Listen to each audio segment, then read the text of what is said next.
তো ভাই লোক, তোমরা সবাই তো জানো এখন 90% সব প্লেয়ার ফ্রি ফায়ার টুর্নামেন্ট খেলে। এখন কেউ ফ্রি স্টাইল প্লে খেলে। তো আমি টুর্নামেন্ট খেলার জন্য কোনো স্কোয়াড খুঁজে পাচ্ছি না। তার জন্য আমি ভাই লোক এখন আমি নিজে নিজে প্র্যাকটিস করছি। তো এখন 2025 টুর্নামেন্ট চলে গেছে। এখন বাংলাদেশ এখন ভালো বড় টিম কোয়ালিফাই করতে পারছে। এখন আমি নিজে মনে করলেন টিম নেই, তার জন্য আমি নিজে নিজে প্র্যাকটিস করছি। তো আমার খেলা গেম প্লে দেখেন।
তো ভালো, তো গেম এনজয় করো। এখন সবার লাস্টের দিক দিয়ে কথা বলা কিছু আছে।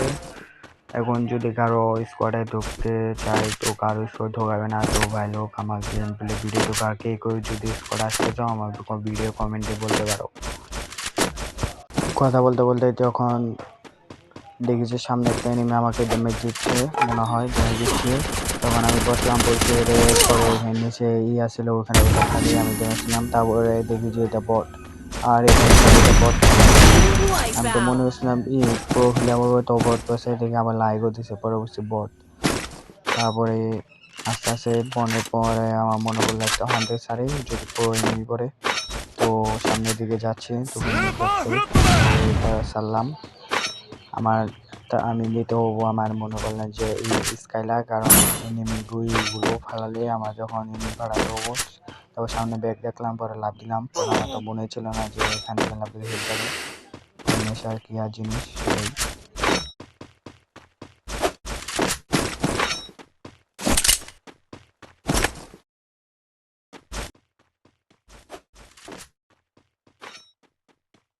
পরে নিজে ভাবলাম যে এখানে বসে থেকে লাভ নেই, সামনে একটা দোকান আছে, দোকান করে যাই হন্টেড কিনে তারপরে স্কোয়াডে মারি। যেমন পাগলামি কথা তেমনই কাজ। তো সামনের দিকে যাচ্ছি হন্টেড কিনতে। হন্টেডটা এখন কিনবো, কিনে তারপরে যাবো এনিমি মারতে। তো আমার এখানে কপালটা খারাপ ছিল, সে আমি যখন হন্টেডটা সারি তখন ওই এনিমিকে মেরে দেয়।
পরে আরেকটা কিনি।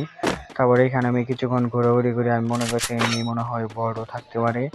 তারপরে এখানে ঘোরাঘুরি করতেছে, ঘুরে স্কোপ করতেছে, মেলে স্কোপ কত ধরনের করতেছে। সামনে দেখলাম ঘুলো, তারপরে মনে হয় তারপরে ম্যাপ নিয়ে যাই দেখি যে হন্টেডটা দূরে গেতেছে। পরে ভাবলাম যে উনি মনে হয় দূরে যাবে, কাছে মনে আসবে না, আবার করেছে। তারপরে সামনের দিকে যাচ্ছি মনে হয় সামনে আছে। এখন খেলাটা এনজয় করো, লাস্টে আমি মরে যাই, খেলাটা এনজয় করো। No, listen, y'all. These kids wanna act up in school, wanna go to school and embarrass you, wanna make like they ain't got no home training. So I told my son, don't go to school embarrassing no more. I'll take care of you, son. I give you anything you want. I discipline you. But you gonna embarrass me like this? No, so now I'm gonna cut his hair, send him to school with a bald head.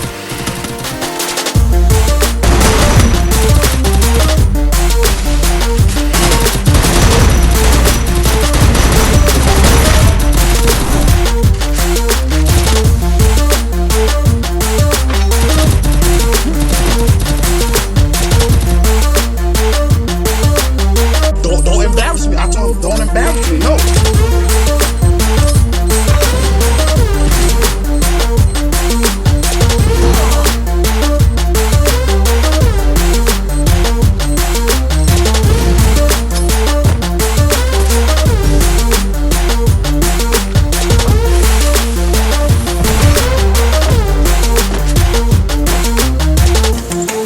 I will ever my life ever humiliate my own DNA on a social media network.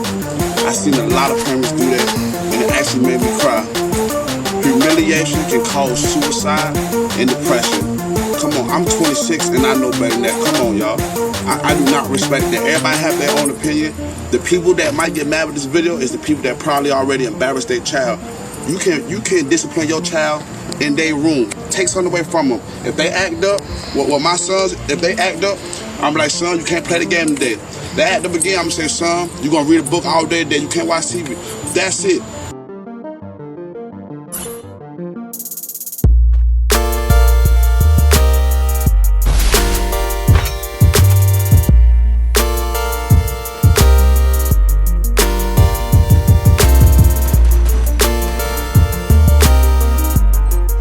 Get your ass up. I love you too. I won't cut your hair, son. Now go play. তো এখানে এনিমিটা চালাচ্ছিল, পরে আমি এইখানে launch মারি, পরে দেখেছি নাই। পরে আমি ভাবলাম যে মনে হয় চলে গেছে, তো কতক্ষণ দেরি করলাম। তারপরে দেখি যে এখানে এনিমি আছে, পরে দেখি যে একটু ওই নিচে যায় দেখি যে দুইজন। পরে ভাবলাম যে মনে হয় এখান দিয়ে এক সুযোগেই মারতে পারবো দুটাকে। তারপরে দেখি যে উনি মেরে ফেললো, পরে আমি ওনাকে দিলাম, নক করলো। তারপরে ওনাকে আমি মেরে দিলাম। মেরে দেওয়ার পরে আমার সামনে আমি যাবো, এখন আমার জোন চাপ দিতেছে, মনে হয় আমি এখন যেতে পারবো না। তাই সামনে এই ঘরেই গুলো ফেলে কতক্ষণ বসে থাকবো, তাই ভাবলাম। তারপর দেখি উড়ে যায়, দেখি 1 সেকেন্ড আছে। তারপরে আমি এখানে গুলো ফালাইলাম, পরে আমি পকেট বেন্ডিং থেকে আমি লঞ্চ প্যাড ফালালাম। তারপরে পকেট বেন্ডিং থেকে আমি কিনবো, শটগানে বুলেট কিনবো। শটগানে বুলেট কিনে তারপরে আমি যাবো এনিমি মারতে। পরে ভাবছিলাম যে আমি লঞ্চ প্যাডটা যে করছিলাম, ওখানে যে একজন এনিমি মেরে দিছে, তো উনি যদি আমার বামচাই গাড়ি যেখানে ছিল ওইখানে যদি থাকি তাহলে তো বের হয়ে যাল, তাহলে আমি বাইরে হতে পারবো না। তো আমি সামনে দিয়ে বাইরে, তারপরে সামনে দিয়ে বাইরে হতেছি, দেখি যে আমাকে কোনটা ড্যামেজ দেয় আমি নিজে চাই না। তো আমি সামনে গেটেছি, আমি ওখানে ওই তারপরে দেখি যে একটা এনিমি কই ভাইলো, আমি মনে করছি এটা মনে হয় বট। তারপরে দেখি যে আমাকে লাফ দিয়ে ড্যামেজ দিল কি, আমি আর খুঁজে পাচ্ছি না। পরে দেখি যে ওই টাওয়ারে নিচে, এখন গুলো ফাটাবো, গুলো ফাটাইতে পারছি না। তো যাব, মেরে দেয় আমাকে, পরে আর করার কিছু থাকে না। আজকে এ পর্যন্তই। আল্লাহ হাফেজ, ভালো থাকবেন সবাই। যদি টুর্নামেন্ট খেলতে চাও, কেউ আমার স্কোর আসতে চাও, তাহলে ভিডিওতে কমেন্ট করতে পারো। ধন্যবাদ সবাইকে।